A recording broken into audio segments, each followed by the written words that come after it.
Hi everyone, welcome to my channel. This is Dr. G. Maruti Prasad Yadav, and in this session I would like to explain about the maximum torque that can be transmitted in a single plate friction clutch considering uniform wear condition. So let us start with this one. So the concept how a friction plate clutch works and how the force develops, in what direction the friction develops, how the torque can be calculated. The theory part you can see in my previous video regarding the torque that can be found out for the case of single plate clutch under uniform pressure condition.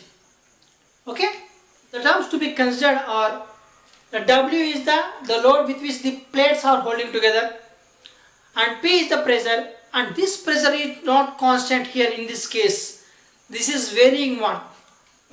And whereas R1, R2 are the same things, the maximum radius of the plate, minimum radius of the plate, and mu is the coefficient of friction, and Fr is the friction force, and T is the torque that can be transmitted. So let us find out this one.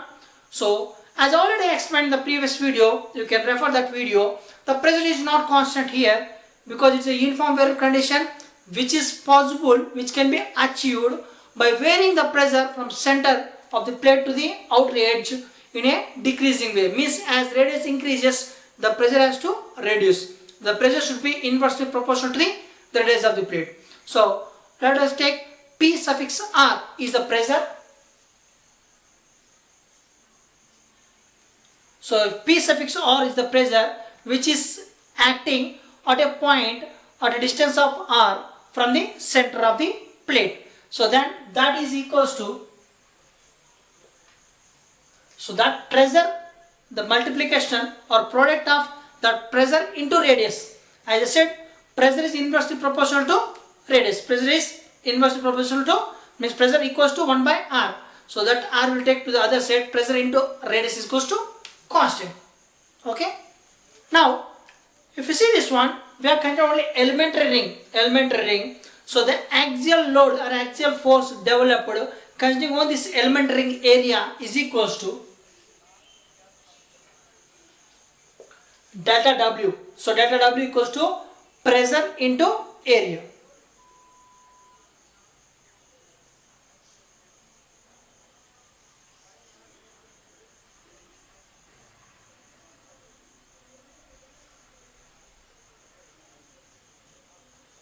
So the area of this elementary part is 2 pi r dr.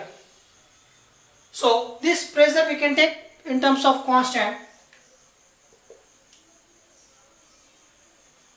So from this one, Pr into R is equal to constant. So therefore Pr is equal to C by R. And this R and this R get cancelled. Finally delta W equals to dr. So this is the axial force developed only on this elementary ring area. Now if you want to find out the total W, which is the axial force on the complete area under friction, so means starting from maximum radius of R1 to minimum radius of R2, then we have to integrate this one. W equals to integrating with the limits of maximum of R1 to minimum to R2 of delta W. So that is equals to C. Here everything is constant. C 2 pi is constant. We can take outside. So integration we can get it. So integration of dr. Finally we can get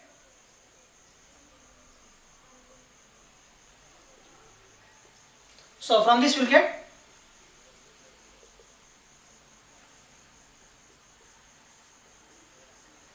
R2. So from this we will get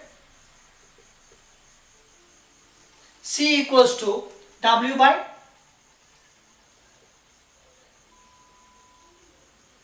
R1 minus R2. So from this we can get constant is equal to W by 2 pi R1 minus R2. So now let us find out the torque. So before finding the torque, let us find out the frictional force. So we all know that friction force F suffix R equals to mu into normal reaction R suffix n So as already I have explained in the previous lecture that when these two plates are holding together with the axial force of W, then in reaction the reaction also developed. In result the reaction develops opposite to W and equal to W. So therefore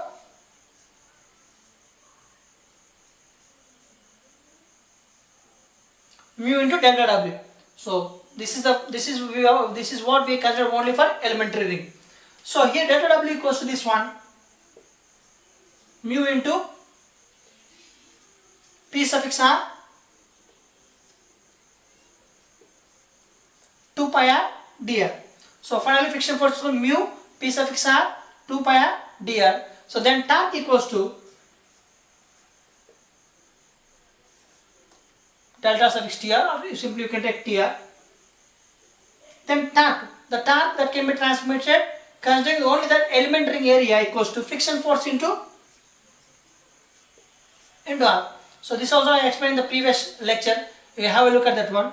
Fr into r. So therefore finally mu P suffix r 2 pi r dr into r. So therefore finally it becomes 2 pi r square dr. So here Pr equals to constant by r. Mu into Pr into r is equal to constant. Pr is equal to C by r.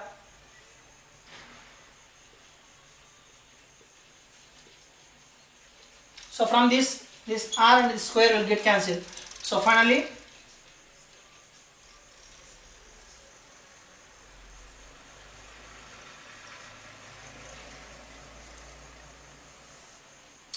mu into C into 2 pi r dr. So this is the torque that can be transmitted considering only the element ring area. Now to find out the total torque that can be transmitted considering the entire area, we have to integrate it by applying the limits of minimum of R2 and maximum of R1.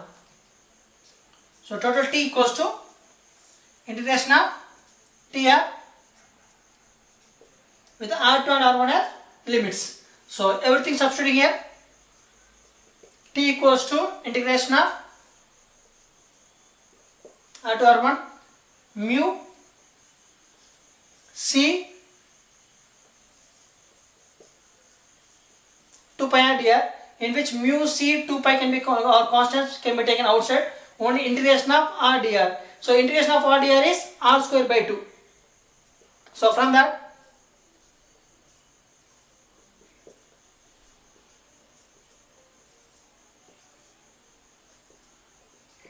limits and substituting the same, mu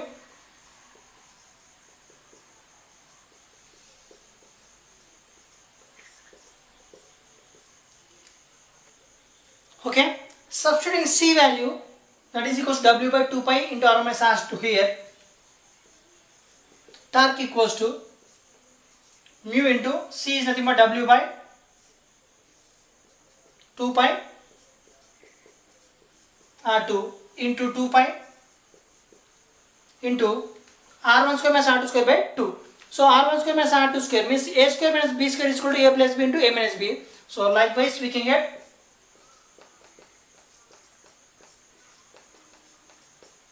okay.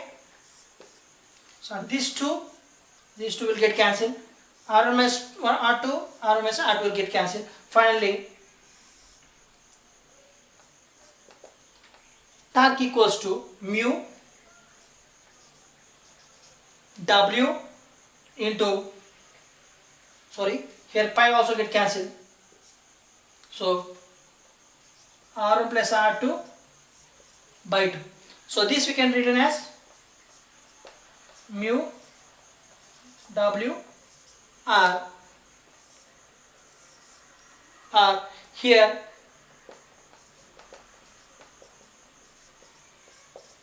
R equal to R1 plus R2 by 2.